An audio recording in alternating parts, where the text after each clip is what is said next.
when humanity entered the interstellar stage. The galaxy believed it had finally discovered a species that would learn quickly and obey quietly.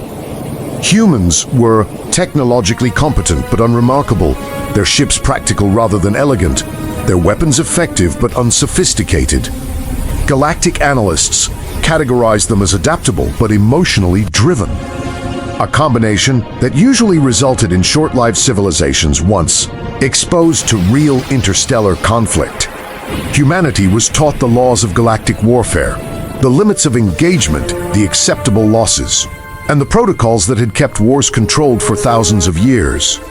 Humans listened carefully, acknowledged the rules, and appeared to accept them without resistance. That assumption would later be recognized as the galaxy's most expensive misunderstanding. The conflict began when the Velari Dominion expanded into human-controlled systems, confident that compliance or rapid defeat would follow. The Velari were masters of regulated warfare.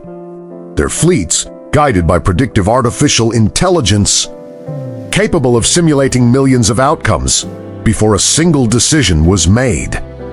Every movement followed doctrine, every weapon fired only when conditions were optimal, every loss calculated and approved in advance. When Velari fleets entered human space, they expected negotiation at worst and surrender at best. What they encountered instead was silence.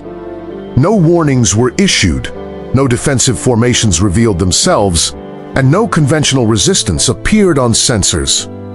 Human territory seemed strangely empty, as if its defenders had vanished. Velari Command interpreted this as fear and ordered a controlled advance. Their fleets moved deeper, scanning continuously, maintaining perfect formation and readiness. Then the first ship disappeared. There was no explosion, no debris field, no detectable energy discharge. One moment it existed on every sensor, and the next it was simply gone. The incident was attributed to a sensor fault, until a second ship vanished in the same way, followed by a third. At that point, Velari Command initiated emergency recalculations, but their predictive models failed to generate answers that matched reality.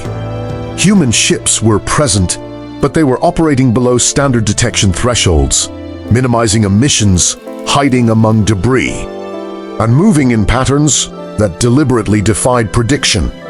The first direct engagement occurred when a Velari task force finally encountered a human fleet near the edge of a dead star system.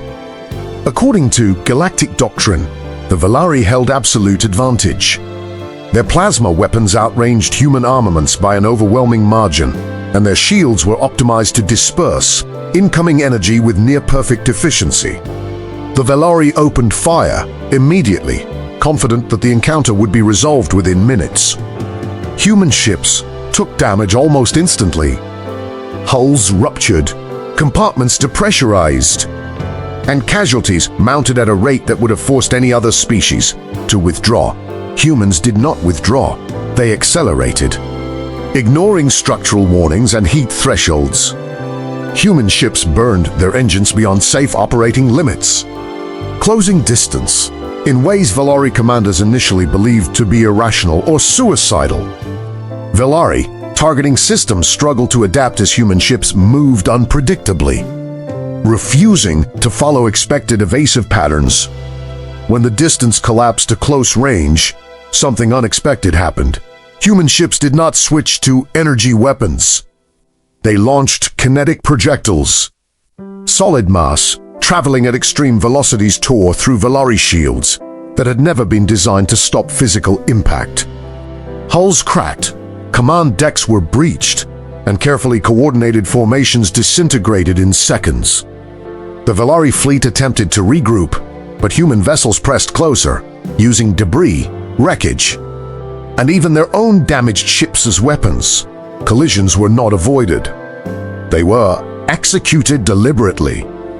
As Velari ships lost mobility, human boarding pods launched. This violated every principle of modern galactic warfare.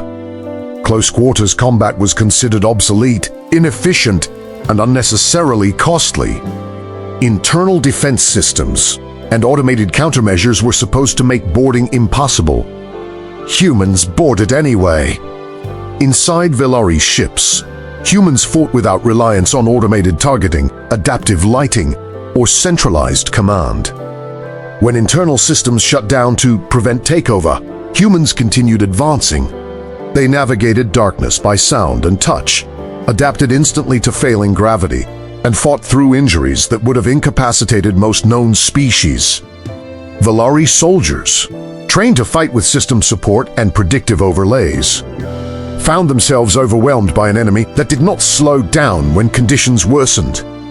Within hours, Velari command attempted to surrender. Human forces accepted, but only after complete disarmament and system control were secured. The war ended not with the annihilation of the Velari fleet, but with its neutralization. Captured ships were studied, weaknesses documented, and assumptions dismantled. Human engineers discovered that Velari's superiority depended entirely on stability, predictability, and strict adherence to doctrine. Once those conditions were removed, the advantage collapsed completely. The Galactic Council demanded answers.